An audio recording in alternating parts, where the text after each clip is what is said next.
법구경에 이런 말이 있습니다. 1000명의 적을 이기는 것보다 자기 자신 하나를 이기는 것이 더 위대하다. 이 말을 처음 읽었을 때 저는 가슴이 먹먹해졌습니다. 우리가 평생 싸워온 적이 대체 누구였는지 그게 갑자기 보였기 때문입니다. 새벽에 혼자 눈물을 삼킨 날이 있었습니다. 서운해도 웃어넘긴 날이 있었습니다. 아프다는 말 한마디 못하고 밥을 차린 날이 있었습니다. 그 싸움에 이름이 없었습니다. 누가 알아주지도 않았습니다. 훈장도 없었습니다. 그런데 여러분, 지금 여기 계시지 않습니까? 그 모든 날을 버티고 이겨내고 여기까지 오셨습니다. 법구경이 말하는 가장 위대한 승리자가 바로 여러분입니다. 오늘은 그 사실을 알고 그 사실 위에서 매일 아침을 새롭게 시작하는 분들의 이야기를 들려드리겠습니다. 세상 사람들은 팔자 좋다는 말을 쉽게 씁니다. 돈 많은 사람 보면서, 자식 잘된 사람 보면서, 아프지 않은 사람 보면서. 그런데 정말 그럴까요? 주변을 한번 돌아보십시오. 돈이 아무리 많아도 잠 못 자는 사람이 있고, 자식이 성공했어도 마음이 텅 빈 사람이 있습니다. 반면 넉넉하지 않아도 매일 아침 눈을 뜨는 것이 기쁜 사람이 있고, 작은 것에서 진짜 행복을 찾는 사람이 있습니다. 보건복지부 노인실태조사에서 흥미로운 결과가 나왔습니다. 노년기 삶의 만족도는 소득 수준보다 일상의 자율성, 즉 내가 원하는 대로 하루를 보낼 수 있느냐와 훨씬 더 강하게 연결되어 있었습니다. 같은 수입이라도 하루를 스스로 설계하는 사람과 누군가의 일정에 끌려가는 사람의 행복감은 전혀 달랐습니다. 그리고 미국 스탠퍼드 대학교 장수연구센터의 조사에서도 75세 이상 어르신 중 스스로 행복하다고 응답한 분들의 공통점은 재산 규모가 아니라 하루하루를 주체적으로 선택하는 습관이었습니다. 오늘 저는 여러분께 70을 넘긴 분들 중에서 진짜 상팔자로 사는 사람들의 8가지 특징을 하나씩 들려드리려 합니다. 첫 번째, 상팔자는 비교를 끄는 사람입니다. 강원도 춘천에 사는 78배 윤복순 어르신은 한때 동창 모임에 나가는 것이 두려웠습니다. 누군가는 아파트가 몇 채라 하고, 누군가는 큰아들이 어느 회사 임원이라 했습니다. 누군가는 유럽 여행을 다녀왔다 하고, 누군가는 손주 재롱이 어떻다고 사진을 꺼내 보였습니다. 그 자리에서 복순 어르신은 말 수가 없었습니다. 웃는 척했지만 마음속에선 자꾸 숫자를 세고 있었습니다. 집이 몇 채, 자식이 어느 직급, 손주가 몇 명. 그 숫자들이 자꾸 자신과 비교됐습니다. 집에 돌아오는 버스 안에서 혼자 창밖을 바라보며 이런 생각을 했습니다. 나는 뭔가? 나는 왜 저것도 없고 이것도 없지? 그 생각이 집에 돌아와서도, 밥을 먹으면서도, 잠자리에 누워서도 따라왔습니다. 잠이 오지 않는 밤이면 천장을 보며 그 숫자들을 다시 셌습니다. 그리고 다시 비교하고 다시 작아졌습니다. 그러다 어느 날 모임에서 가장 잘 나가 보이던 친구가 펑펑 울었습니다.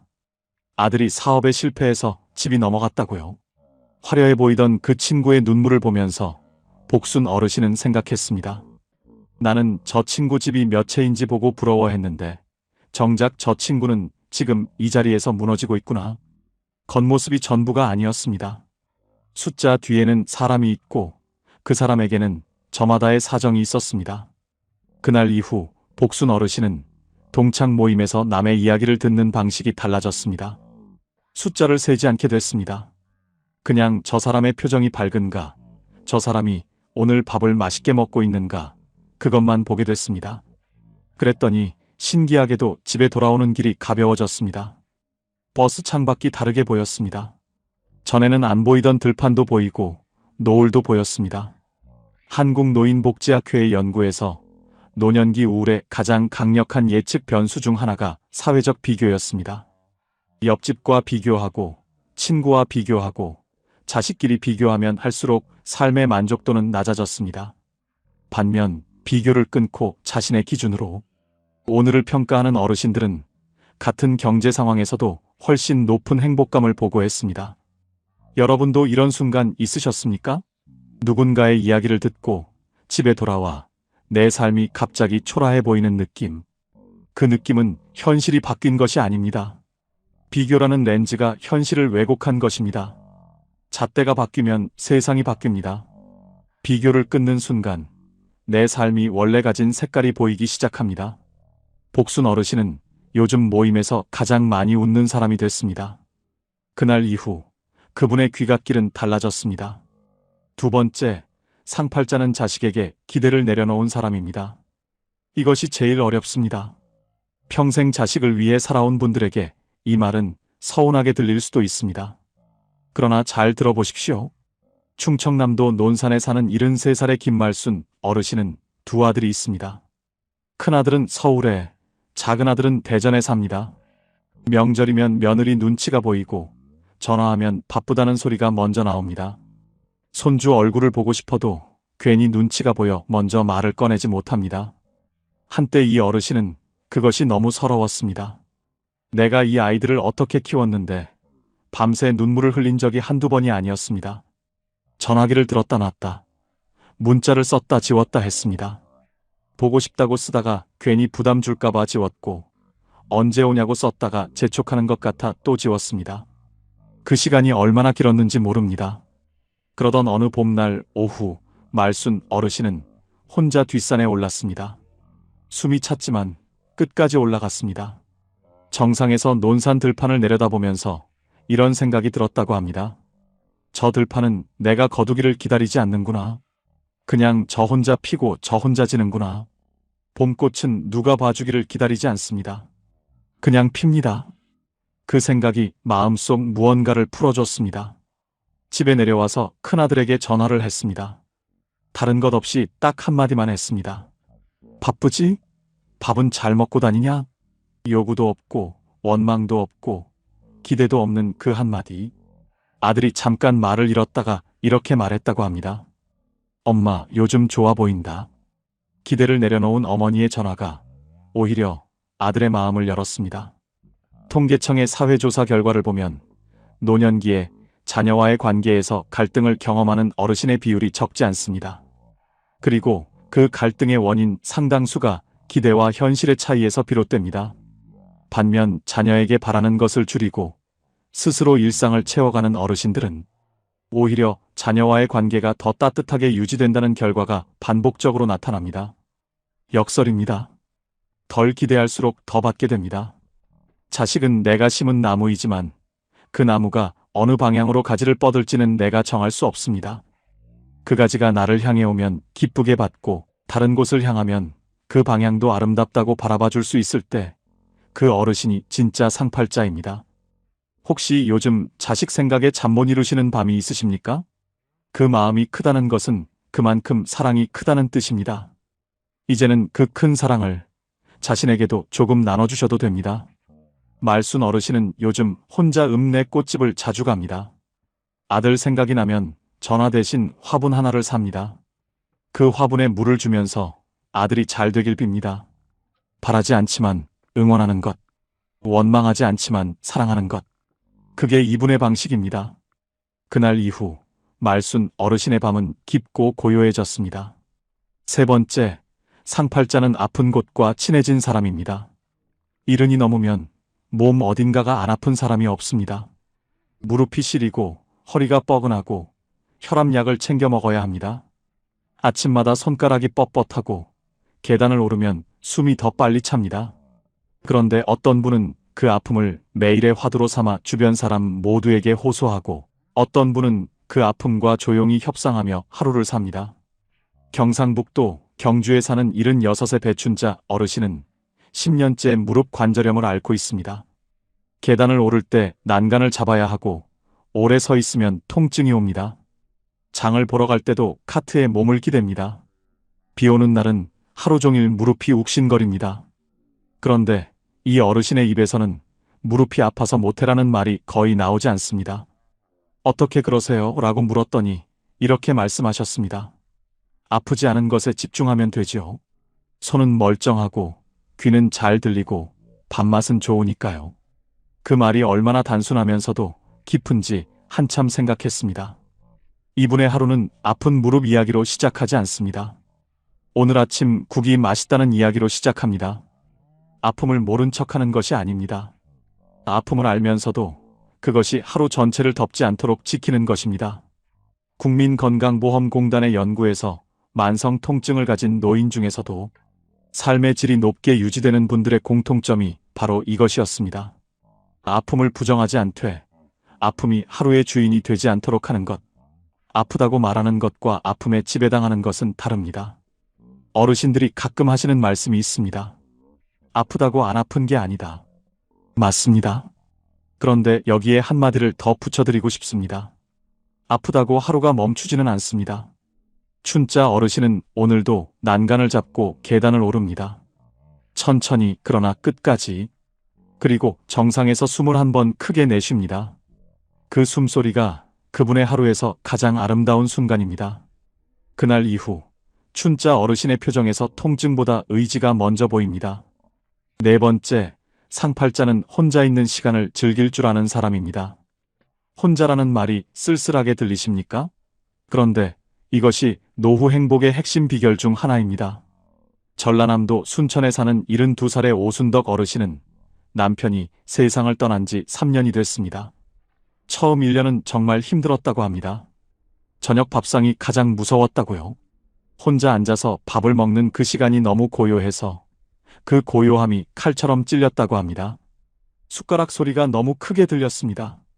평생 들어온 남편의 기침 소리, 뉴스 소리, 숟가락 부딪히는 소리가 없어지니 밥상이 텅 빈 무대처럼 느껴졌습니다. 밥을 먹다가 울기도 했고 아예 먹지 않고 자리를 피한 날도 있었습니다. 그런데 지금 이 어르신은 저녁 밥상을 가장 좋아합니다. 혼자 먹고 싶은 것 해먹고 먹으면서 좋아하는 라디오를 듣습니다. 예전에는 남편 입맛에 맞춰 반찬을 했는데 이제는 자기가 먹고 싶은 것을 합니다. 어제는 오이무침, 그저께는 된장찌개, 지난주에는 처음으로 혼자 외식을 했습니다. 순천 시내 작은 일식집에서 혼자 우동을 먹었습니다. 조금 어색했지만 그 우동이 살면서 먹어본 우동 중에 가장 맛있었다고 합니다. 왜냐고 물었더니 웃으면서 말씀하셨습니다. 누구 눈치도 안 보고 천천히 먹었거든요. 미국 국립노화연구소의 연구에 따르면 긍정적인 고독, 즉 자신이 선택한 혼자만의 시간을 규칙적으로 갖는 어르신들은 외로움으로 인한 우울 발생률이 현저히 낮고 자기 효능감은 오히려 높게 나타났습니다. 혼자 있는 것과 외로운 것은 다릅니다. 혼자 있어도 내 안이 풍성한 사람은 외롭지 않습니다. 반면 사람들 속에 있어도 내 안이 비어 있으면 외롭습니다. 여러분도 이런 경험 있으시지 않나요? 시끌벅적한 자리에 있는데도 왠지 모르게 더 쓸쓸한 느낌. 그것은 사람이 부족해서가 아닙니다. 나 자신과 친해지지 못했기 때문입니다. 나 자신과 친해지는 연습. 그것이 혼자 있는 시간을 즐기는 것입니다. 다산 정약용 선생은 유배지에서 홀로 지내는 긴 세월 동안 책을 쓰고 제자를 가르치고 꽃을 관찰했습니다. 가장 외로울 수 있었던 그 시간을 가장 풍요로운 시간으로 만들었습니다. 고독을 두려워하는 사람은 자기 자신이 두려운 것이라고 그분은 말했습니다. 순덕 어르신은 이제 저녁마다 혼자 일기를 씁니다. 거창한 것이 아닙니다. 오늘 먹은 것, 오늘 들은 새소리, 오늘 떠오른 생각 한 줄. 그 일기가 이분의 가장 소중한 친구가 됐습니다. 그날 이후 순덕 어르신의 저녁은 더 이상 무섭지 않습니다. 다섯 번째, 상팔자는 용서를 끝낸 사람입니다. 살아오면서 원망이 없는 사람이 어디 있겠습니까? 서운한 남편, 야속한 자식, 배신한 친구, 억울했던 세월. 그것들을 마음 한켠에 꼭꼭 눌러두고 살아온 분들이 많습니다. 꺼내면 아프니까 덮어뒀고 말하면 싸움이 되니까 참아왔습니다. 그런데 그 눌린 것들이 나이가 들수록 어디로 가는지 아십니까? 몸으로 갑니다. 자려 해도 잠이 안 오고 밥을 먹어도 소화가 안 되고 아무 이유 없이 눈물이 납니다. 경상남도 진주에 사는 79의 하점순 어르신은 30년 넘게 시어머니에게 받은 상처를 품고 살았습니다. 막내 며느리라는 이유로 가장 많이 일하고 가장 적게 인정받았습니다. 명절이면 새벽부터 일어나 부엌에 서 있었고 시어머니는 그 옆에서 큰 며느리 칭찬만 했습니다. 그 장면이 수십 년이 지나도 지워지지 않았습니다. 시어머니는 일찍 돌아가셨는데 그분에 대한 원망은 살아서 남아 있었습니다. 점순 어르신이 그 원망을 놓은 것은 어느 겨울 새벽이었습니다. 잠이 오지 않아 혼자 부엌에 앉아 있었는데 문득 이런 생각이 들었다고 합니다. 저분도 그 시절에는 어쩔 수 없었겠다. 저분도 그렇게 배웠겠다. 저분도 누군가에게 그렇게 당했겠다. 그 생각이 드는 순간 갑자기 눈물이 쏟아졌습니다. 그 눈물이 멈출 줄 몰랐다고 합니다. 원망의 눈물이 아니었습니다. 무언가가 풀리는 눈물이었습니다. 한참을 울고 나서 이분은 말했습니다. 그 눈물을 다 흘리고 나서야 진짜 가벼워졌어요. 용서는 상대를 위한 것이 아닙니다. 나를 위한 것입니다. 그 무거운 것을 더 이상 내가 들고 다니지 않겠다는 선언입니다. 서울대학교 심리학과 연구에서도 용서가 노년기 심리적 안정감과 신체 건강 모두에 긍정적인 영향을 미친다는 결과가 확인됐습니다. 분노와 원망을 오래 품을수록 혈압이 높아지고 면역 기능이 떨어진다는 것은 이미 여러 연구에서 반복적으로 확인된 사실입니다. 용서는 약해서 하는 것이 아닙니다. 강해서 하는 것입니다. 평생 버텨온 사람만이 할 수 있는 가장 용감한 선택입니다.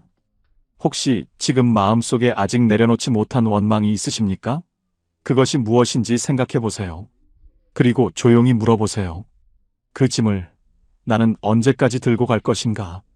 점순 어르신은 그 새벽 이후 처음으로 아침에 눈을 뜨면서 가슴이 가볍다는 것을 느꼈습니다. 그날 이후 이분의 수면이 달라졌습니다. 6번째, 상팔자는 작은 것에서 낙을 찾는 사람입니다. 충청북도 제천에 사는 71살의 송미자 어르신은 베란다에서 상추를 키웁니다. 화분 3개의 상추, 쪽파, 방울토마토를 심어놨습니다. 매일 아침 물을 주면서 이파리 하나씩 들여다봅니다. 어제보다 조금 더 자란 것을 발견하면 기분이 좋다고 합니다. 아이고, 이게 이만큼 컸네 하면서 혼자 웃습니다. 별것 아닌 그 웃음이 이분의 하루를 시작하게 만드는 연료입니다. 그 상추를 뜯어 저녁에 삼겹살 한 점과 함께 쌈을 싸먹을 때 이분이 느끼는 행복은 어떤 고급 식당에서도 살 수 없는 것입니다. 내가 기른 것을 내가 먹는 그 뿌듯함, 씨앗에서 시작해서 밥상에 오르는 그 과정 전체가 이분의 낙입니다. 통계청 국민 삶의 질 보고서에서 노년기 행복감과 가장 강하게 연결된 변수 중 하나가 일상적 소확행, 즉 소소하지만 확실한 행복의 빈도였습니다. 거창한 여행이나 큰 이벤트가 아니라 매일 반복되는 작은 기쁨들이 쌓여 행복을 만든다는 것입니다. 심리학에서는 이것을 상향나선이라고 부릅니다. 작은 좋은 감정이 또 다른 작은 좋은 감정을 불러오고 그것이 쌓이면 삶 전체의 방향이 달라진다는 것입니다. 혹시 요즘 하루하루가 똑같이 느껴지십니까? 그렇다면 지금 당장 작은 낙 하나를 만들어 보세요. 화분 하나, 퍼즐 한 판, 동네 걷기 한 바퀴, 일일 드라마 한 편. 그 낙이 하루를 기다리게 만들고 하루를 기다리는 사람이 팔자 좋은 사람입니다. 미자 어르신의 방울토마토는 오늘도 한 뼘씩 크고 있습니다. 그 토마토가 빨갛게 익는 날, 이분은 온 동네에 나눠줄 계획을 세우고 있습니다. 그 계획이 있다는 것 자체가 이분에게 내일이 있다는 뜻입니다. 기다리는 것이 있는 사람은 늙지 않습니다. 미자 어르신은 아직 늙고 있지 않습니다. 7번째, 상팔자는 몸을 움직이는 것을 멈추지 않는 사람입니다. 거창한 운동이 아닙니다. 헬스장에 다니거나 마라톤을 뛰라는 이야기가 아닙니다. 그냥 매일 조금씩 몸을 쓰는 것입니다. 인천 미추홀구에 사는 77의 최봉순 어르신은 매일 아침 7시에 일어나 동네 한 바퀴를 걷습니다. 30분짜리 코스입니다. 비가 오면 우산을 쓰고 걷고 미세먼지가 심한 날은 마스크를 쓰고 걷습니다. 발이 좀 아파도 천천히 걷습니다. 딱 하나만 지킵니다. 빠지지 않는 것. 이분이 이 걷기를 시작한 건 남편이 돌아가신 직후였습니다. 너무 힘들어서 뭐라도 해야 할 것 같아 신발을 신었다고 합니다. 그게 2년이 됐습니다. 국민건강보험공단의 건강 빅데이터 분석에서 70대 어르신 중 매일 30분 이상 가벼운 유산소 활동을 하는 분들은 그렇지 않은 분들에 비해 우울증 발생률이 30% 이상 낮고 인지 기능 저하도 늦게 나타나는 것으로 확인됐습니다.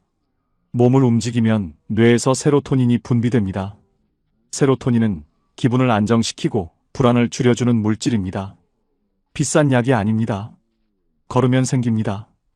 봉순 어르신은 요즘 걷다가 이웃 어르신을 만나면 같이 한 바퀴를 더 돕니다. 그 이웃이 힘든 날에는 혼자 걸어도 된다고 먼저 말해줍니다. 걷기가 운동이 되고 이웃이 되고 하루의 리듬이 됐습니다. 몸이 움직이면 하루가 움직입니다. 하루가 움직이면 마음도 움직입니다. 그날 이후 봉순 어르신의 아침은 가장 바쁘고 가장 즐거운 시간이 됐습니다.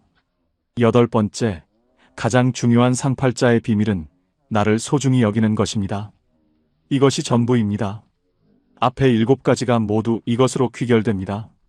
비교를 끊는 것도, 기대를 내려놓는 것도, 아픔과 친해지는 것도, 혼자를 즐기는 것도, 용서를 끝내는 것도, 작은 낙을 찾는 것도, 몸을 움직이는 것도 모두 나 자신을 소중히 여기는 마음에서 출발합니다. 나를 소중히 여기지 않으면 아무것도 지속되지 않습니다. 강원도 원주에 사는 74살의 박영숙 어르신은 매주 목요일 오후에 미용실에 갑니다. 아주 화려하게 하는 것이 아닙니다. 그냥 머리를 단정하게 손질하는 것입니다. 그런데 이 목요일 미용실이 이분에게는 일주일 중 가장 기다려지는 시간이라고 합니다. 미용사 언니와 이야기도 나누고 모처럼 거울 앞에 앉아 나 자신을 오래 바라보는 시간이라고요. 평소에는 거울을 잘 안 본다고 합니다. 무언가를 확인하려는 것도 아니고 그냥 거울 속에 있는 나와 잠깐 마주 앉는 것이 좋다고요.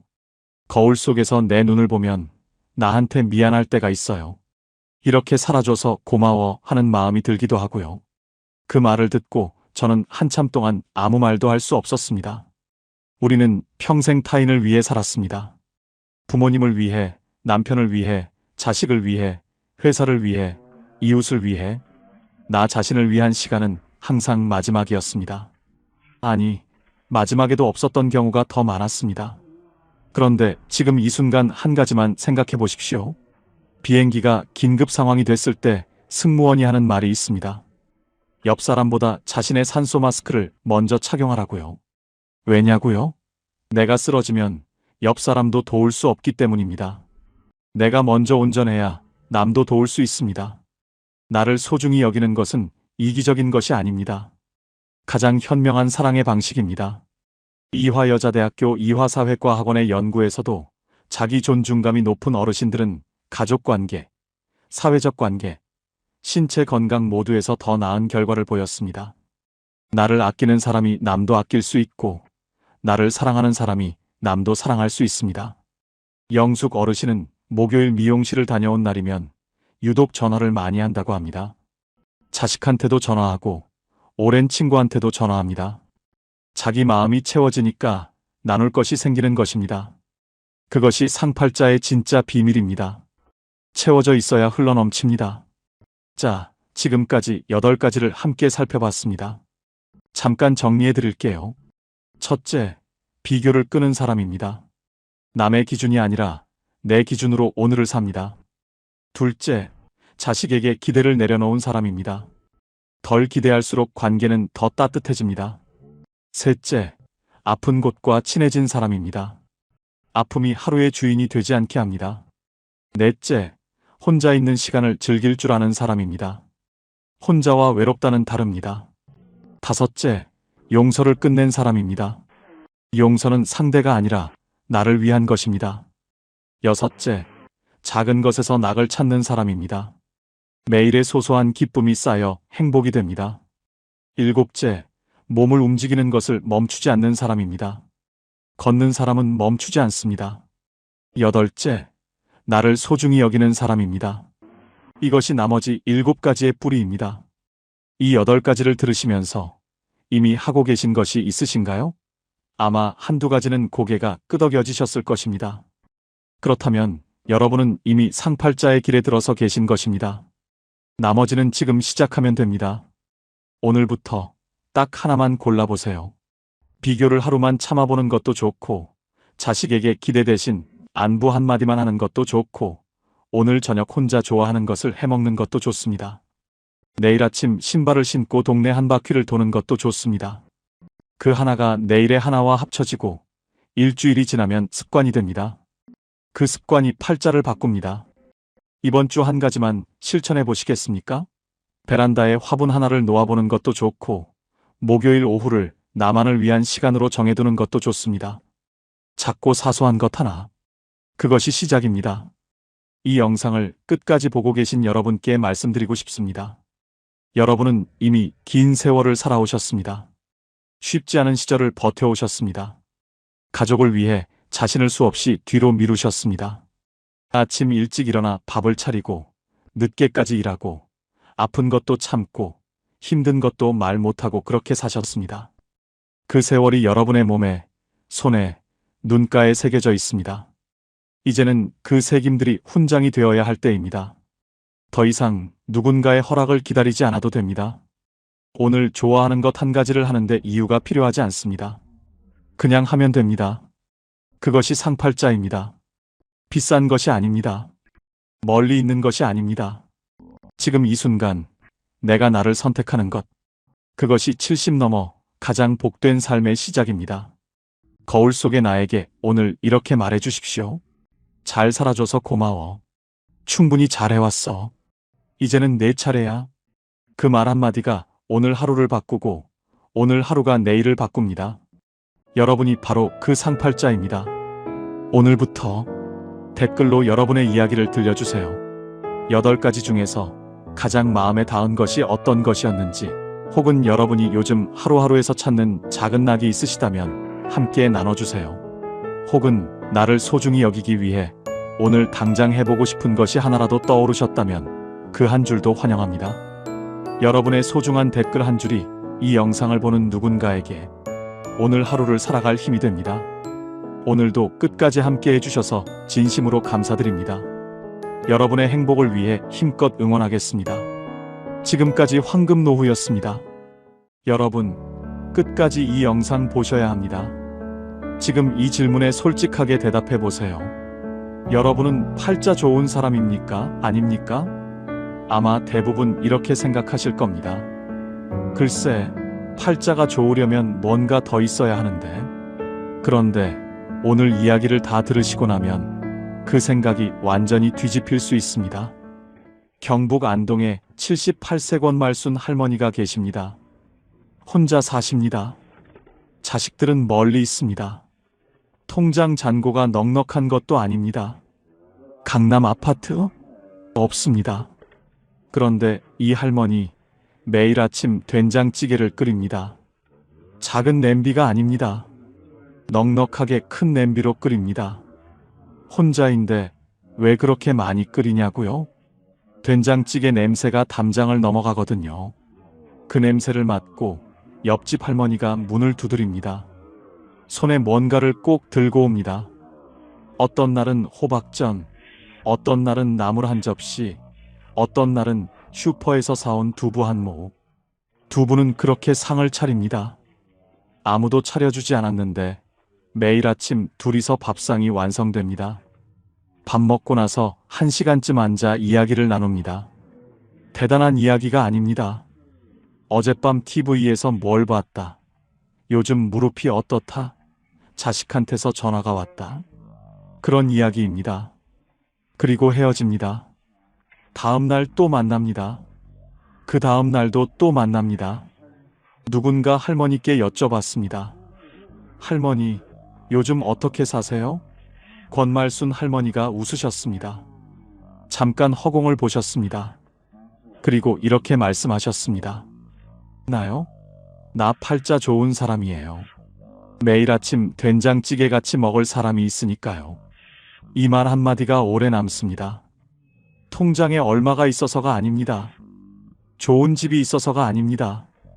아침마다 된장찌개 냄새에 문을 두드려줄 사람 한 명. 그게 이 할머니가 말하는 팔자 좋은 이유의 전부였습니다. 여러분, 오늘 이 이야기를 끝까지 들으시면 팔자 좋다는 것이 완전히 다르게 보이기 시작하실 겁니다. 혹시 평생 팔자 좋은 사람을 먼 곳에서 부러워하며 사셨다면 오늘 이 이야기가 끝날 즈음에는 어쩌면 내가 이미 그 사람이었다는 것을 알게 되실지 모릅니다. 지금 어디서 듣고 계신지 댓글로 알려주세요. 구독과 좋아요도 눌러주시고요. 오늘도 끝까지 함께 하겠습니다. 먼저 한 가지 질문을 드리겠습니다. 당신은 팔자 좋은 사람 하면 어떤 사람이 떠오르시나요? 아마 많은 분들이 이런 그림을 떠올리실 겁니다. 돈이 많은 사람, 자식이 잘 된 사람, 몸이 건강한 사람, 넓은 집에 사는 사람. 그런데 오늘 이 이야기를 다 들으시고 나면 그 기준이 완전히 바뀌실 겁니다. 2025년 보건복지부 노인 복지 실태 조사에서 흥미로운 결과가 나왔습니다.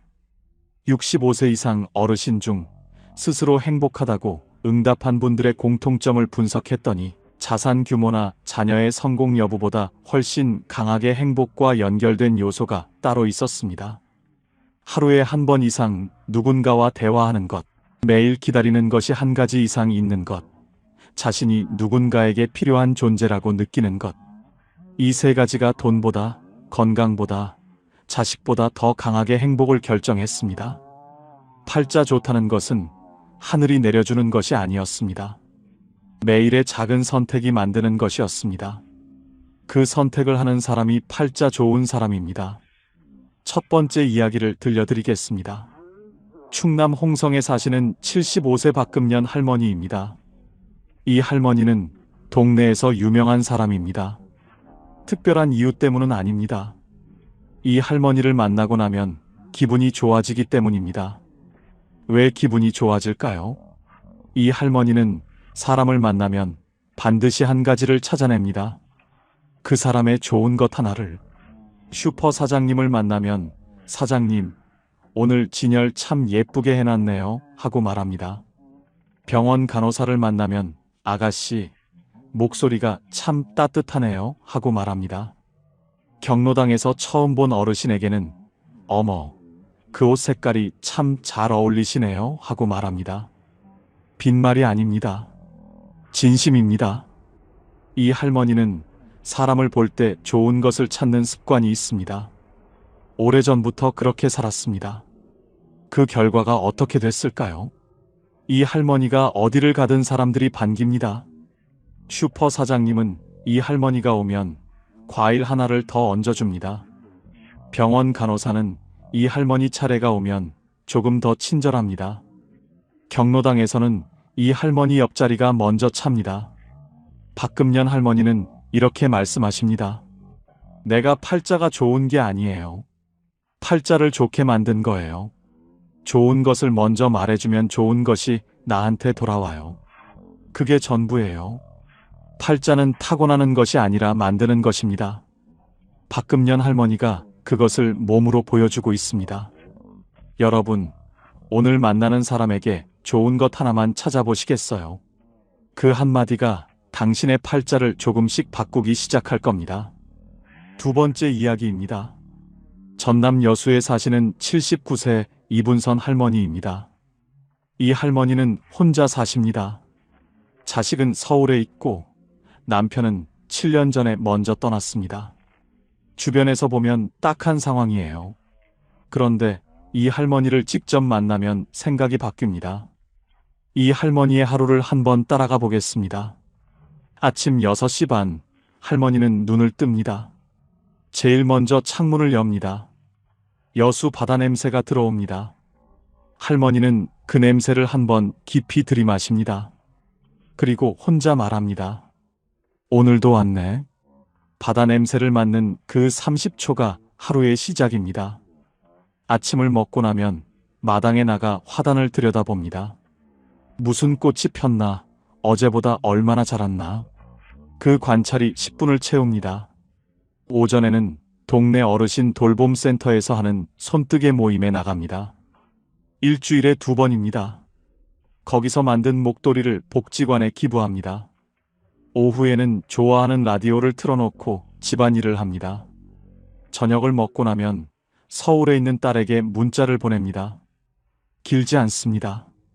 오늘 여수 석양이 참 예뻤어. 너도 좋은 하루였으면 좋겠다. 딸은 그 문자를 받고 항상 이렇게 답합니다. 엄마, 오늘도 수고했어. 사랑해. 그 짧은 문자 교환이 이분선 할머니의 하루를 닫아줍니다. 이 할머니는 이렇게 말씀하십니다. 나 팔자 좋아요. 아침에 바다 냄새 맡을 수 있고, 꽃이 자라는 거 볼 수 있고, 저녁에 딸한테 문자 보낼 수 있잖아요. 이것보다 더 팔자 좋은 게 어디 있어요? 억만금이 없어도 이분선 할머니는 팔자 좋은 사람입니다. 매일 감사할 것을 찾는 눈이 있기 때문입니다. 여기서 여러분께 여쭤봐도 될까요? 오늘 아침 눈을 뜨고 나서 제일 먼저 한 생각이 무엇이었나요? 아휴, 오늘 또 하루가 시작됐구나 였나요? 아니면 와, 오늘 바람 소리가 정말 좋다 였나요? 같은 아침인데 어떤 생각으로 시작하느냐가 그 하루 전체를 바꿉니다. 팔자 좋은 사람들은 아침을 다르게 시작합니다. 세 번째 이야기를 들려드리겠습니다. 이 이야기는 조금 특별합니다. 팔자 나쁘다고 스스로 생각했던 분이 팔자 좋은 사람이 된 이야기입니다. 경기도 평택에 사시는 72세 오말숙 할머니입니다. 이 할머니는 3년 전까지만 해도 스스로를 팔자 기구한 사람이라고 생각했습니다. 이유가 있었습니다. 남편은 사업 실패로 일찍 세상을 떴고, 자식 둘은 각자 살기 바빠 자주 오지 못하고, 몸은 무릎이 아프고 혈압도 높았습니다. 작은 임대 아파트에 혼자 살았습니다. 주변 친구들이 손주 봐준다고 자식 집에 가 있고, 남편과 여행 다닌다는 이야기를 들을 때마다 속이 쓰렸습니다. 나는 왜 이렇게 살까? 나는 왜 이 모양일까? 그 생각이 하루에도 몇 번씩 들었습니다. 그러다 3년 전 어느 날 복지관에서 하는 인생 글쓰기 수업에 나가게 됐습니다. 특별한 기대는 없었습니다. 그냥 집에 있기 심심해서 나갔습니다. 첫 수업에서 선생님이 이런 주제를 주었습니다. 내가 살면서 가장 잘한 일 하나를 써보세요. 오말숙 할머니는 한참을 생각했습니다. 잘한 일이 있나? 나 같은 사람이 잘한 게 있을까? 그런데 생각하다 보니 하나가 떠올랐습니다. 남편이 아플 때 끝까지 곁에 있었던 것. 남편이 마지막 3년을 병원을 오가며 보냈는데 그 3년 동안 단 하루도 혼자 두지 않았습니다. 그걸 썼습니다. 선생님이 발표를 시켰습니다. 오말숙 할머니는 떨리는 목소리로 그 짧은 글을 읽었습니다. 다 읽고 나서 교실이 조용했습니다.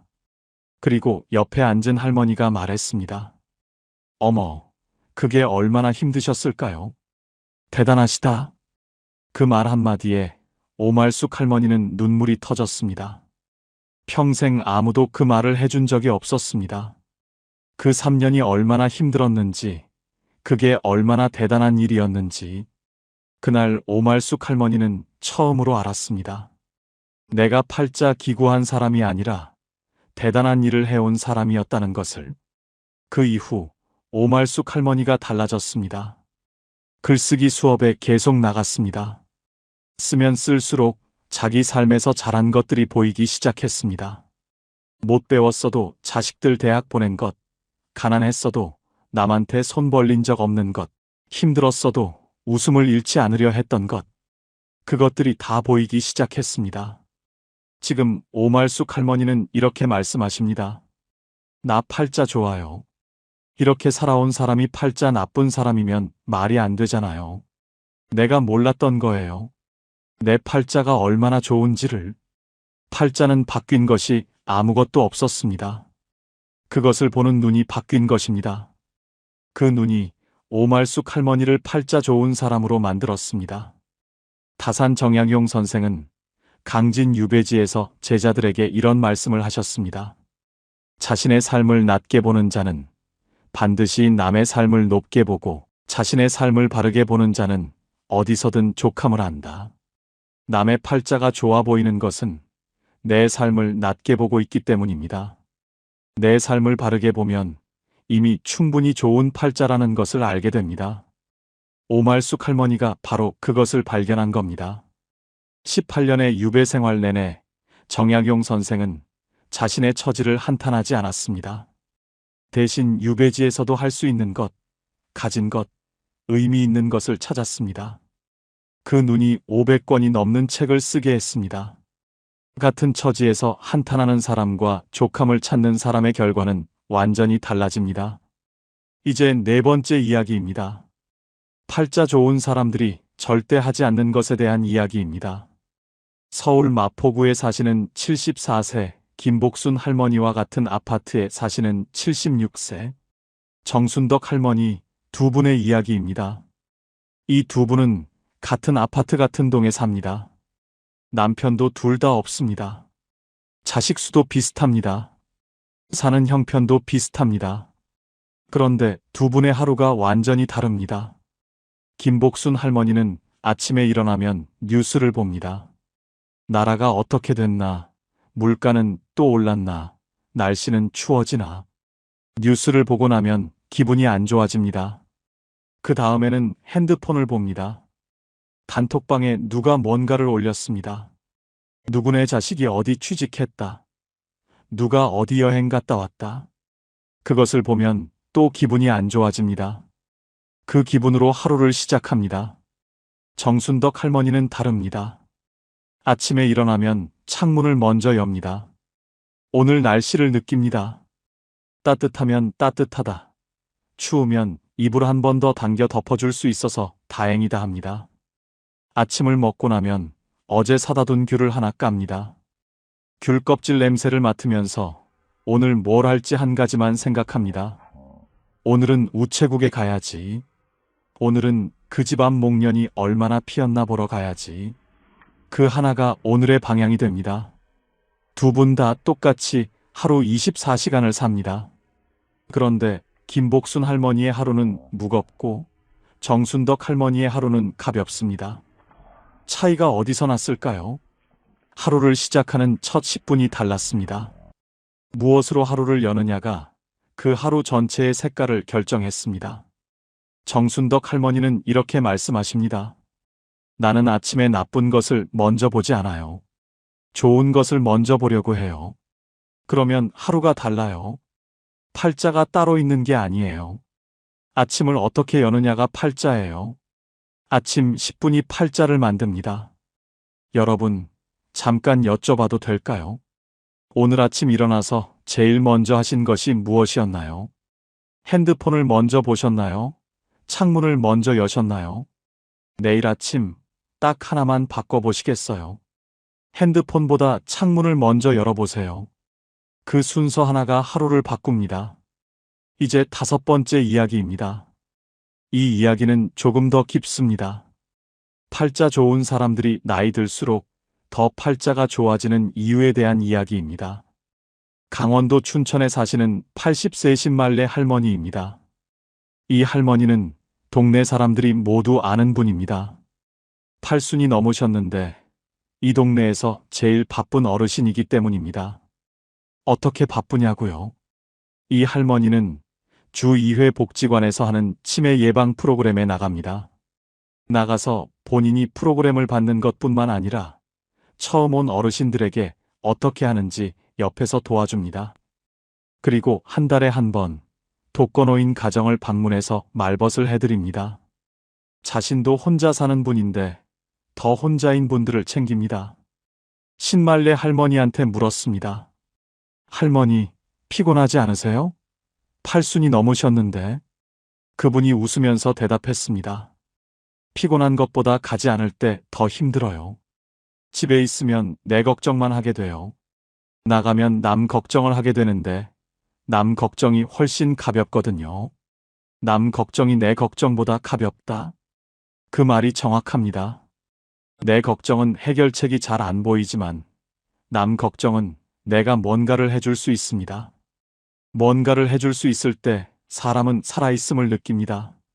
신말레 할머니는 80이 넘어서도 살아있음을 느끼고 있습니다. 그게 이 할머니의 팔자입니다. 2025년 보건복지부 연구에서도 이것이 숫자로 확인됩니다.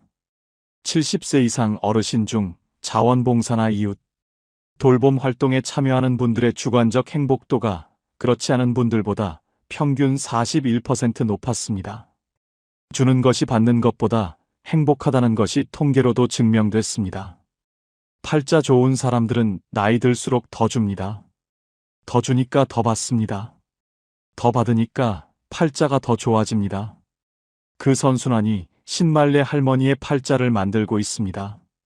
쇼펜하우어는 이런 말을 남겼습니다. 우리가 행복하지 못한 것은 가진 것이 적어서가 아니라 가진 것을 충분히 나누지 않아서다. 나눌 때 비로소 우리는 자신이 얼마나 풍요로운지 깨닫는다.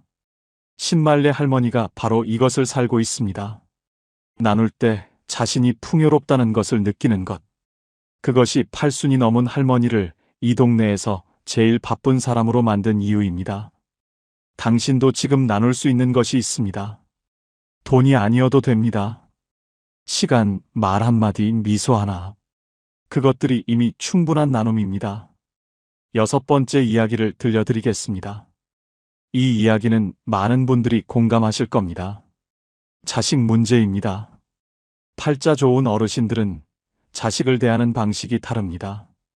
경남 진주에 사시는 77세 최봉순 할머니와 같은 동네 78세 윤말자 할머니 두 분의 이야기입니다. 두 분 다 자식이 셋입니다. 그런데 두 분의 자식 이야기가 완전히 다릅니다. 윤말자 할머니는 자식 이야기만 나오면 한숨이 먼저 납니다. 큰애는 바빠서 전화도 잘 안 하고, 작은애는 살림이 빡빡해서 용돈도 못 주고, 막내는 명절에 와도 금방 가버린다는 겁니다. 자식들이 기대에 못 미칩니다. 그 아쉬움이 항상 마음 한쪽에 있습니다. 최봉순 할머니는 다릅니다. 이분도 자식 셋이 똑같이 바쁩니다. 그런데 이 할머니는 자식 이야기를 이렇게 합니다. 우리 큰애가 요즘 얼마나 바쁜지 알아요? 그래도 어떻게든 전화를 해요. 기특해요. 작은애가 살림이 빠듯한데도 명절에 뭐라도 사들고 와요. 마음이 갸륵해요. 막내가 금방 가도 왔다 갔다는 게 어딘데요. 바쁜 거 알면서. 같은 상황인데 해석이 완전히 다릅니다. 윤말자 할머니는 자식이 한 것에서 못한 것만 봅니다. 최봉순 할머니는 자식이 한 것에서 잘한 것만 봅니다. 그 차이가 두 분의 하루를 완전히 다르게 만듭니다. 최봉순 할머니는 자식 이야기를 하면 얼굴이 환해집니다. 윤말자 할머니는 자식 이야기를 하면 얼굴이 흐려집니다. 최봉순 할머니는 이렇게 말씀하십니다. 자식한테 기대가 크면 실망도 커요. 나는 자식한테 기대를 낮췄더니 고마운 게 많이 보여요. 그러니까 자식이 고맙고 자식도 나한테 더 잘하더라고요. 신기하죠? 기대를 낮추면 감사가 보입니다. 감사가 보이면 관계가 좋아집니다. 관계가 좋아지면 실제로 더 잘해줍니다. 팔자는 이렇게 만들어집니다. 7번째 이야기입니다. 이것이 오늘 이야기에서 가장 핵심입니다. 팔자 좋은 사람들의 가장 강력한 공통점 하나를 말씀드리겠습니다. 전북 익산에 사시는 73세 황정희 할머니 이야기입니다. 이 할머니는 혼자 사십니다. 연금은 한 달에 65만 원입니다. 많지 않습니다. 그런데 이 할머니는 매달 5만 원을 꼭 씁니다. 어디에 쓸까요? 자신을 위해 씁니다. 구체적으로는 이렇습니다. 한 달에 한 번 읍내 미용실에서 머리를 합니다. 펌어는 못하지만 세팅 정도는 합니다. 그리고 그날 좋아하는 칼국수 집에서 점심을 먹습니다. 그게 한 달에 한 번의 자기 사치입니다. 처음에는 이게 사치인가 싶었다고 합니다. 연금 65만 원에서 5만 원이면 꽤 큰 돈이니까요. 그런데 이날이 있으니까 나머지 29일을 버틸 수 있다는 것을 알게 됐습니다. 미용실 가는 날이 기다려집니다.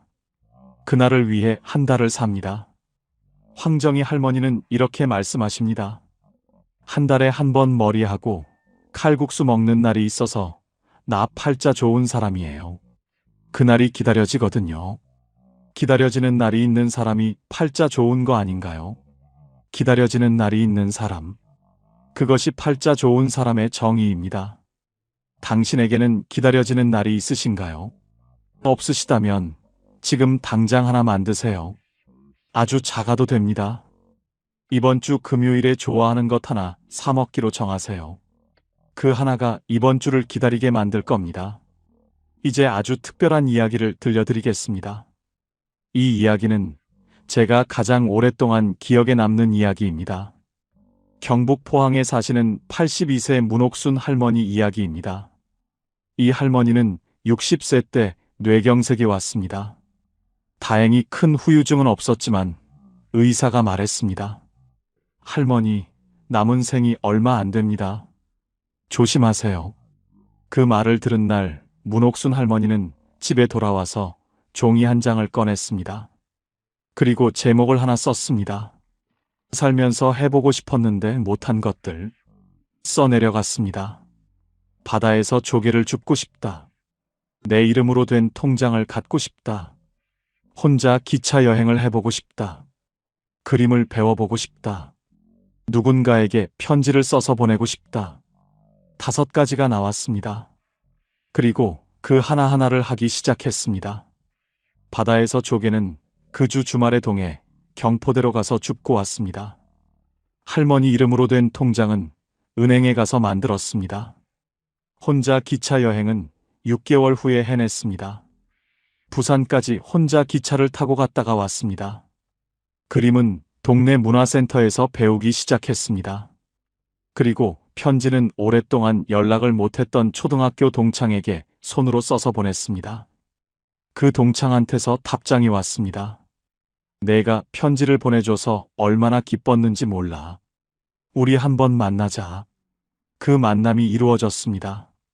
22년 만의 만남이었습니다. 문옥순 할머니는 그 이후로도 계속 새로운 것을 해왔습니다. 남은 생이 얼마 없다는 말을 들은 지 22년이 지났습니다. 지금 82세입니다. 의사가 조심하라고 했던 그 몸으로 22년을 더 살았습니다. 그리고 그 22년이 생에서 가장 팔자 좋은 시간이었다고 하십니다. 문옥순 할머니는 이렇게 말씀하십니다. 의사가 남은 생이 얼마 없다고 했을 때 나는 무서웠어요. 그런데 지나고 보니 그 말이 나를 살게 한 말이었어요. 그 말 덕분에 하고 싶은 것을 미루지 않았으니까요. 지금도 하고 싶은 것이 있으면 미루지 않아요. 오늘 할 수 있으면 오늘 해요. 그게 팔자 좋은 비결이에요. 오늘 할 수 있으면 오늘 한다. 그것이 82세 문옥순 할머니의 팔자 좋은 비결입니다. 여러분, 지금 하고 싶은데 미루고 있는 것이 있으신가요? 언제 하려고 미루고 있으신가요? 오늘 못할 이유가 있나요? 오늘 하세요. 지금 하세요. 잠깐 여기서 한 번 더 여쭤볼게요. 살면서 해보고 싶었는데 아직 못한 것이 하나라도 있으신가요? 그것이 아무리 작아도 됩니다. 그것을 지금 마음속으로 하나 떠올려 보세요. 이 이야기가 끝나고 나서 그것을 종이에 써보시겠어요? 쓰면 시작됩니다. 쓰지 않으면 계속 생각만 하다 끝납니다. 이제 팔자 좋은 사람들의 공통점을 정확하게 정리해 드리겠습니다. 오늘 이야기에서 만난 분들, 권말순 할머니, 박금년 할머니, 이분선 할머니, 오말숙 할머니, 정순덕 할머니, 신말레 할머니, 최봉순 할머니, 황정혜 할머니, 문옥순 할머니. 이분들의 공통점을 찾아보면 딱 5가지로 정리됩니다. 첫째, 좋은 것을 먼저 보는 눈이 있습니다. 같은 상황에서 나쁜 것보다 좋은 것을 먼저 찾습니다. 박금년 할머니처럼 만나는 사람에게서 좋은 점을 찾고 최봉순 할머니처럼 자식이 한 것에서 고마운 것을 봅니다. 이 눈은 타고나는 것이 아닙니다. 훈련입니다. 매일 연습하면 누구나 가질 수 있습니다. 둘째, 기다리는 것이 있습니다. 황정희 할머니의 한 달에 한 번 미용실 가는 날처럼, 이분선 할머니의 저녁 바다 석양처럼 기다리는 것이 하나라도 있습니다. 크지 않아도 됩니다. 내일이 기다려지게 만드는 것 하나. 그것이 오늘을 살게 합니다. 셋째, 나누는 것이 있습니다. 신말레 할머니처럼 줄 것이 있는 사람은 받을 것도 생깁니다. 돈이 아니어도 됩니다. 시간, 말 한마디, 함께 밥 먹기. 그 작은 나눔이 자신을 풍요롭게 만듭니다. 넷째, 과거보다 오늘을 삽니다. 문옥순 할머니처럼 오늘 할 수 있는 것을 오늘 합니다. 과거의 억울함, 지나간 아쉬움에 발이 묶여 있지 않습니다. 지나간 것은 지나간 것입니다. 오늘이 남아 있습니다. 다섯째, 자신을 위한 시간이 있습니다. 오말숙 할머니가 글쓰기 수업에서 자신의 삶을 다시 본 것처럼, 이분선 할머니가 아침마다 바다 냄새를 맡는 것처럼 자신을 위한 시간이 하루에 단 10분이라도 있습니다. 그 시간이 자신이 소중한 사람이라는 것을 느끼게 해줍니다. 이 5가지를 보시면서 어떤 생각이 드세요? 나는 하나도 해당이 안 된다고 느끼세요? 아니면 이건 나도 하고 있는데 하는 것이 하나라도 있으세요? 하나라도 있다면 당신은 이미 팔자 좋은 사람입니다. 하나도 없다면 지금부터 하나씩 시작하면 됩니다. 마지막 이야기를 드리겠습니다. 가장 눈물 나는 이야기입니다. 대전 서구에 사시는 84세 조문숙 할머니 이야기입니다. 이 할머니는 평생 팔자 기구하다는 소리를 들었습니다. 남편이 일찍 세상을 떠나셨고 자식 셋을 혼자 키웠고 고생이 많았습니다. 주변에서 다들 그렇게 말했습니다. 문숙이 팔자 참 기구하다. 조문숙 할머니도 그렇게 생각했습니다. 그런데 80세 생일날 자식 셋이 모였습니다. 큰딸이 케이크에 촛불을 꽂았습니다. 80개를 다 꽂지는 못하고 8개만 꽂았습니다. 불을 끄려는데 작은 아들이 말했습니다. 엄마, 불 끄기 전에 내가 한마디 해도 돼? 그리고 말했습니다. 엄마, 나 살면서 엄마한테 고맙다는 말을 제대로 한 적이 없어서요. 엄마가 우리 셋을 혼자 키우면서 얼마나 고생하셨는지 어렸을 때는 몰랐는데 이제 알아요. 엄마가 없었으면 우리 셋이 이렇게 살 수 없었어요. 엄마 고마워요. 엄마 덕분에 살아요. 막내딸이 울었습니다. 큰딸도 울었습니다. 조문숙 할머니는 울면서 촛불을 껐습니다. 그리고 그 순간 생각했습니다. 평생 팔자 기구하다고 살았는데, 그런데 지금 이 순간 이 세 사람이 내 앞에 있다. 이 사람들이 내 자식이다. 이게 팔자 기구한 것인가? 이게 팔자 좋은 것 아닌가? 그날 이후 조문숙 할머니는 달라졌습니다. 팔자 기구하다는 생각이 사라졌습니다. 84세인 지금 이 할머니는 이렇게 말씀하십니다. 80년을 팔자 기구하다고 살았는데 80세 생일날 알았어요. 내가 팔자 좋은 사람이었다는 것을. 자식 셋이 저렇게 자랐으니 평생 몰랐어요. 팔자가 바뀐 게 아니에요. 내가 눈이 뜬 거예요. 80년 만에 눈이 뜬 겁니다. 여러분도 부디 오늘 눈을 뜨시길 바랍니다. 80년을 기다리지 마시고 오늘 뜨시길 바랍니다. 당신의 팔자가 얼마나 좋은지를 오늘 아시길 바랍니다. 이야기를 마무리하겠습니다. 오늘 처음에 드린 질문으로 돌아가겠습니다. 팔자 좋은 사람이 어떤 사람인지 이제 아시겠나요? 강남 아파트 있는 사람이 아니었습니다. 자식이 대기업 다니는 사람이 아니었습니다. 된장찌개 나눌 사람이 있는 사람이었습니다. 좋은 것을 먼저 보는 눈이 있는 사람이었습니다. 기다리는 날이 하나 있는 사람이었습니다. 나눌 것이 있는 사람이었습니다. 오늘을 사는 사람이었습니다. 그리고 자신의 삶이 얼마나 소중한지 아는 사람이었습니다. 오늘 이 이야기를 들으신 여러분, 한 가지만 여쭤보겠습니다. 지금 이 순간 당신 옆에 있는 것들을 한번 보세요. 따뜻한 방이 있나요? 마실 물이 있나요? 이 이야기를 들을 수 있는 귀가 있나요? 그렇다면 당신은 이미 팔자 좋은 사람입니다. 오늘 밤 잠자리에 들기 전에 딱 하나만 하세요. 오늘 팔자 좋았던 것 하나를 떠올려 보세요. 아주 작아도 됩니다. 오늘 밥이 맛있었다. 오늘 햇살이 따뜻했다. 오늘 좋아하는 사람 목소리를 들었다. 그 하나를 떠올리면서 눈을 감으세요. 그 작은 것 하나가 내일 아침을 다르게 열어줄 겁니다. 팔자는 하늘이 내려주는 것이 아닙니다. 매일 아침 어떻게 눈을 뜨느냐가 만드는 것입니다. 여러분도 지금 그 길 위에 있습니다. 오늘도 살아있고 오늘도 걸을 수 있고 오늘도 누군가를 생각할 수 있는 당신은 이미 충분히 상팔자입니다. 이 영상 혼자 보기 아까우시죠? 우리 부모님께 꼭 보여드리세요. 친구분들 단톡방에 공유해주세요. 누군가의 오늘을 바꿀 수 있습니다. 그리고 댓글로 들려주세요.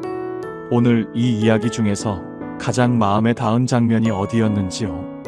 매일 아침 된장찌개 냄비를 넉넉하게 끓이는 권말순 할머니였는지, 80세 생일 촛불 앞에서 처음으로 깨달으신 조문숙 할머니였는지, 아니면 한 달에 한 번 미용실 가는 날을 손꼽아 기다리는 황정희 할머니였는지요. 여러분의 그 한마디가 지금 비슷한 상황에서 혼자 버티고 계신 다른 분들께 큰 힘이 됩니다. 오늘도 끝까지 함께 해주셔서 진심으로 감사드립니다. 지금까지 황금노후였습니다. 노후에 얼마가 있어야 충분할까요? 이 질문을 한 번이라도 해보신 분들, 아마 이 영상을 보고 계신 분들 대부분이실 겁니다. 노후 자금 얼마가 필요하다는 기사를 읽으면 가슴이 철렁하고 친구 모임에서 누가 부동산 이야기라도 꺼내면 왠지 모르게 불편해집니다. 새벽에 잠이 깨면 머릿속에서 자꾸 숫자 계산이 시작됩니다. 통장에 얼마가 남았고 한 달에 얼마가 나가고 이 돈이 몇 년을 버텨줄까? 그 계산이 끝나지 않은 채 날이 밝습니다. 아침을 먹으면서도 산책을 하면서도 텔레비전을 보면서도 그 불안은 배경처럼 깔려 있습니다. 조금만 더 있으면 괜찮을 텐데, 조금만 더 있으면 마음이 편할 텐데, 그런데 이상하게도 그 조금이 채워져도 마음은 쉽게 편해지지 않습니다. 왜일까요? 노후 자금 10억이 있어도 불안한 사람이 있고 월 100만 원으로 평온하게 사는 사람이 있습니다. 그 차이는 돈이 아닙니다. 오늘 이 이야기는 돈을 더 모으는 법이 아닙니다. 지금 가진 돈으로 더 잘 사는 법입니다. 그리고 더 나아가 돈이 결코 만들어줄 수 없는 것들이 70 이후의 삶에서 얼마나 중요한지에 대한 이야기입니다. 끝까지 들으시면 새벽에 눈이 떠졌을 때 숫자, 계산 대신 다른 생각을 하게 되실 겁니다. 자, 시작하겠습니다. 함께 천천히 들어가 보겠습니다. 경상남도 진주에 사는 71세 김복순 씨는 새벽마다 스마트폰을 봅니다. 잠이 깨면 제일 먼저 하는 일이 은행 앱을 열어서 잔고를 확인하는 것입니다. 남편이 돌아가신 지 5년이 됐고 딸 하나는 서울에, 아들 하나는 부산에 살고 있습니다. 두 자녀가 매달 조금씩 용돈을 보내주고 남편이 남긴 작은 금액의 연금이 나옵니다. 먹고 사는데 지장은 없습니다. 그런데 새벽마다 잔고를 확인하는 습관은 멈추지 않습니다. 김복순 씨는 이렇게 말했습니다. 돈이 없어서 불안한 게 아닌 것 같아요. 그냥 불안한 거예요. 근데 그 불안이 돈 걱정처럼 느껴지는 거예요. 이 말 속에 오늘 이야기의 핵심이 들어 있습니다. 돈 걱정이 커지는 진짜 이유. 첫 번째는 돈을 안전의 상징으로 여기는 습관입니다. 우리 세대는 가난을 경험한 세대입니다. 어릴 때 먹을 것이 없었던 기억, 돈이 없어서 아픈 가족을 제때 병원에 못 데려간 기억, 돈 때문에 하고 싶은 것을 포기해야 했던 기억. 그 기억들이 우리 안에 아주 깊이 새겨져 있습니다. 그래서 돈은 단순한 숫자가 아닙니다. 돈은 생존의 상징이고, 안전의 상징이고, 두려움으로부터 나를 지켜주는 방패입니다. 그 등식이 평생 작동해 왔습니다. 돈이 있으면 안전하고, 돈이 없으면 위험하다.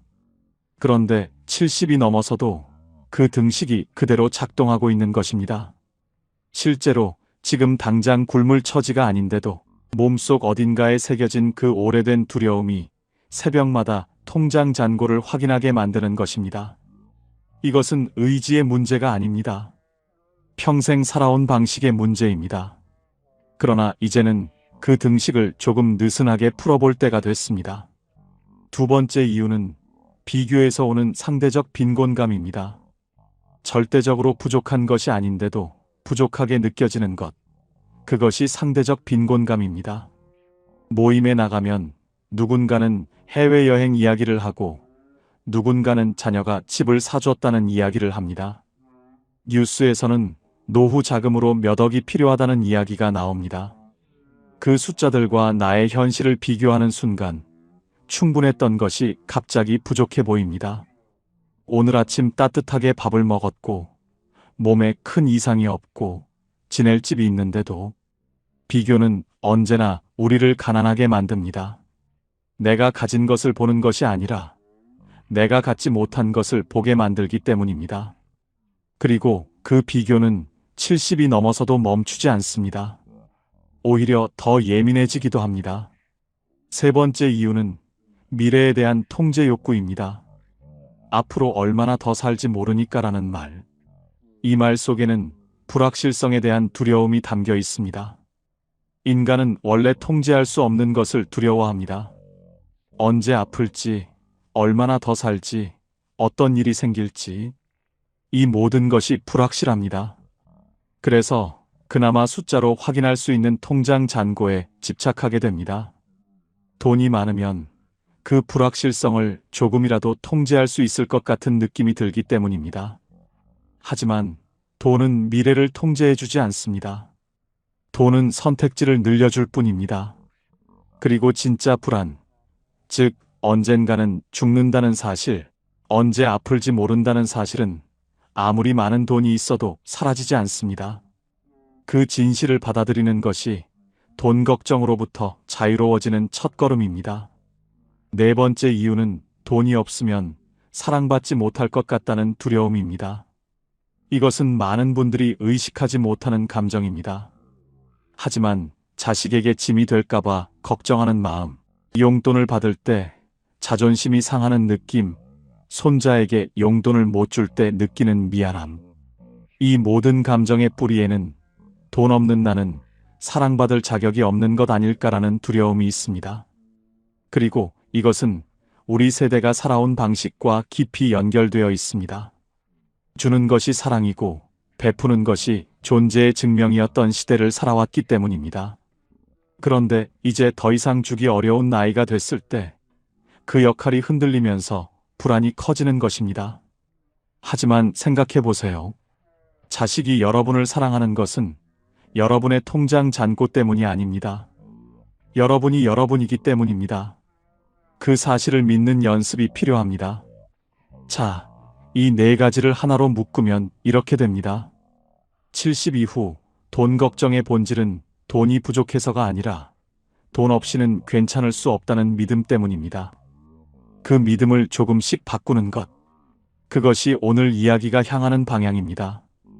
그렇다면 돈이 만들어줄 수 없는 것들, 그러나 70 이후의 삶을 진짜로 풍요롭게 만들어주는 것들은 무엇일까요? 지금부터가 오늘 이야기의 핵심입니다. 돈으로 살 수 없는 것 첫 번째, 아침에 일어나고 싶은 이유입니다. 돈이 아무리 많아도 아침에 눈을 뜨는 것이 무겁다면 그 삶은 풍요롭지 않습니다. 반대로 통장에 많지 않아도 오늘 하루 기다리는 것이 있다면 그 사람의 하루는 충분합니다. 기다리는 것이 거창할 필요는 없습니다.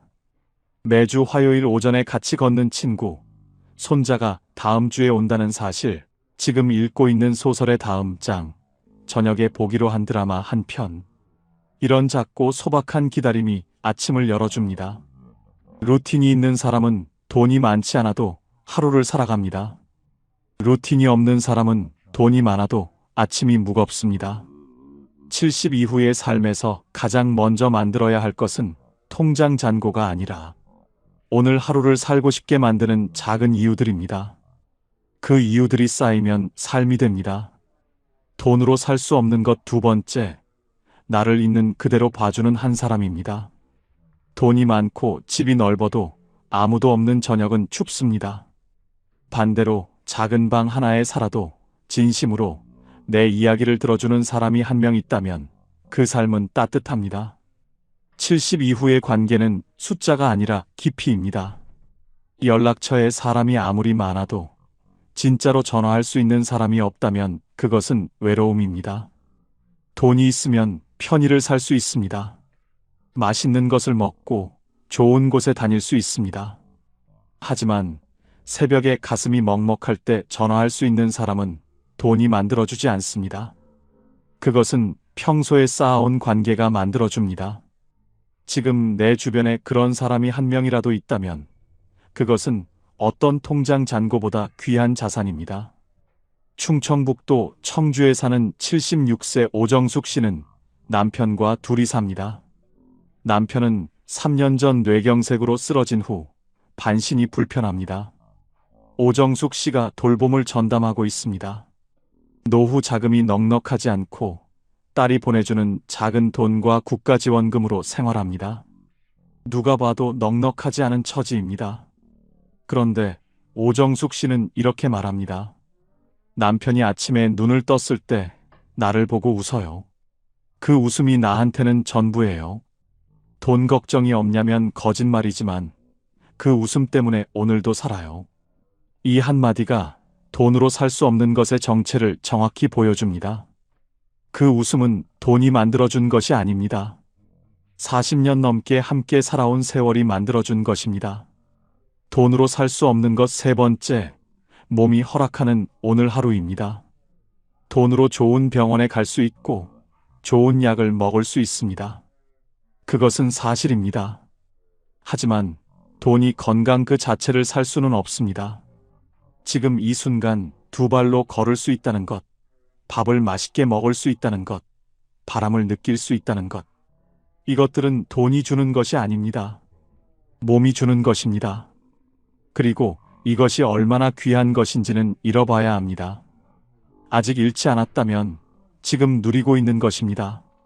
70이 되면 몸의 고마움을 이전보다 더 자주 느끼게 됩니다.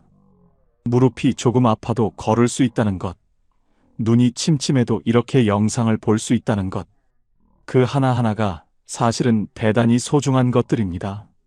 오늘 하루 몸이 허락해준 것들에 감사하는 마음, 그것이 돈이 줄 수 없는 풍요입니다. 돈으로 살 수 없는 것 네 번째, 쓸모 있다는 느낌입니다.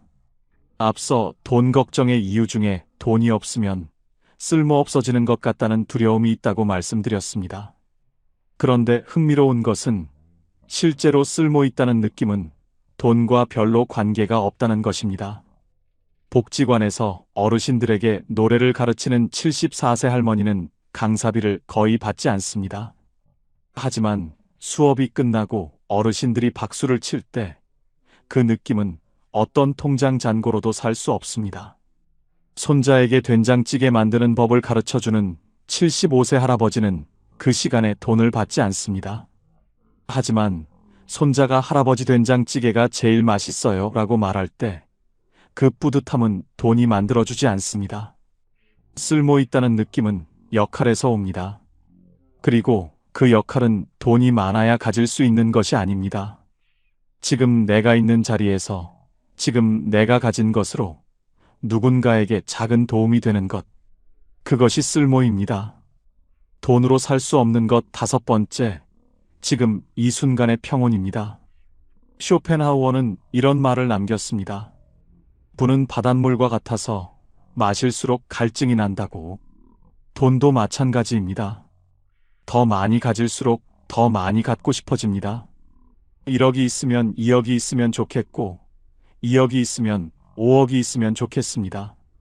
그 끝은 없습니다. 그러나 만족은 외부 조건이 아니라 내면의 결단에서 옵니다. 지금 이 정도면 충분하다는 결단, 그 결단이 평온을 만들어줍니다.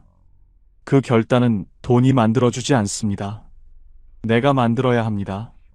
지금 이 순간 창밖에 햇살이 들어오고 따뜻한 차 한 잔이 있고 몸에 큰 통증이 없다면 그것이 평온입니다.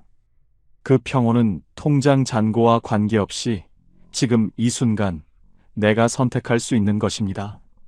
이제 두 분의 이야기를 깊이 들어드리겠습니다.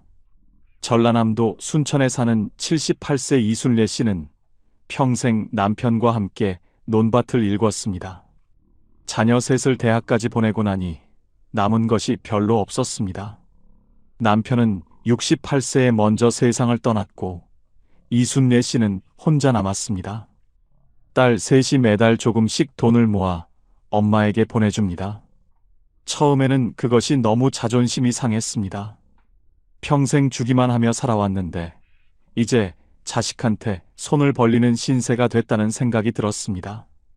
딸들이 돈을 보낼 때마다 카카오톡으로 엄마 이번 달 입금했어요 라는 메시지가 왔는데 그 메시지를 볼 때마다 마음이 복잡했습니다. 고맙기도 하고 미안하기도 하고 어딘가 모르게 작아지는 느낌이 들었습니다. 그러던 어느 날 둘째 딸이 전화를 해서 이런 말을 했습니다. 엄마, 내가 지금 이렇게 살 수 있는 게 다 엄마 덕분이야. 엄마가 나 낳고 키우느라 얼마나 힘들었어.